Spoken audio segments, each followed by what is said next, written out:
And here's another book for today, The Sneetches, from the Sneetches and Other Stories, words written and illustrated by Dr. Seuss. Now the star-belly Sneetches had bellies with stars, and the plain-belly Sneetches had none upon theirs. Those stars weren't so big, they were really so small you might think such a thing wouldn't matter at all. But because they had stars, all those star-belly Sneetches would brag, "We're the best kind of Sneetches on the beaches." With their snoots in the air, they would sniff and they'd snort, and they'd have nothing to do with that plain-bellied sort. And whenever they met some, when they were out walking, they'd hike right on past them without even talking. When the star-belly children went out to play ball, could a plain belly get in the game? Not at all. You could only play if your bellies had stars, and plain-belly children had none upon theirs. When the star-belly Sneetches had frankfurter roasts, or picnics, or parties, or marshmallow toasts, they never invited the plain-belly Sneetches. They left them out cold in the dark of the beaches, and they kept them away, never let them come near. That's how they treated them year after year. Then one day, it seems, while the plain-belly Sneetches were moping and doping alone on the beaches, just sitting there, wishing their bellies had stars, a stranger zipped up in the strangest of cars. "My friends," he announced in a voice clear and keen, "my name is Sylvester McMonkey McBean, and I've heard of your troubles. I've heard you're unhappy, but I can fix that. I'm the fix-it-up chappie. And I've come here to help you. I have what you need, and my prices are low, and I work at great speed, and my work is 100% guaranteed." Then quickly, Sylvester McMonkey McBean put together a very peculiar machine, and he said, "You want stars like a star-belly Sneetch? My friends, you can have them for $3 each. Just pay me your money and hop right aboard." So they clambered inside. Then the big machine roared, and it clonked, and it bonked, and it jerked, and it burked, and it bopped them about.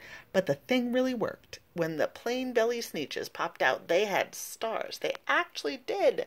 They had stars upon theirs. Then they yelled at the ones who had stars from the start. "We're exactly like you. You can't tell us apart. We're all the same now, you snooty old smarties. And now we can go to your frankfurter parties."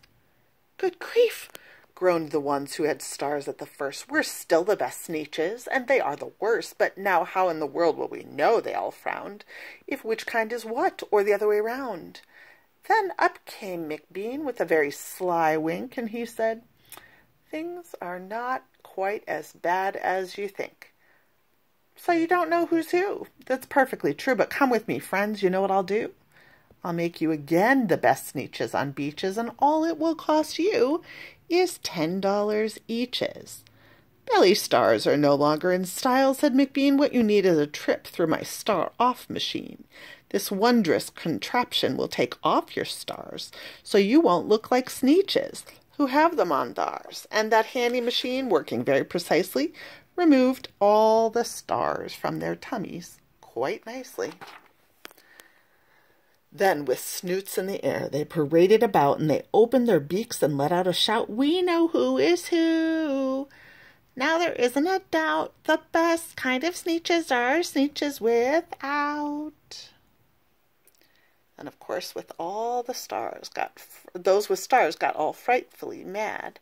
To be wearing a star now was frightfully bad. And then, of course, old Sylvester McMonkey McBean invited them into his star-off machine.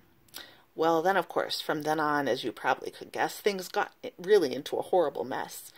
All the rest of that day, on those wild, screaming beaches, the fix-it-up chappie kept fixing up Sneetches. Off again, on again, in again, out again. Through the machines they raced round and about again, changing their stars every minute or two.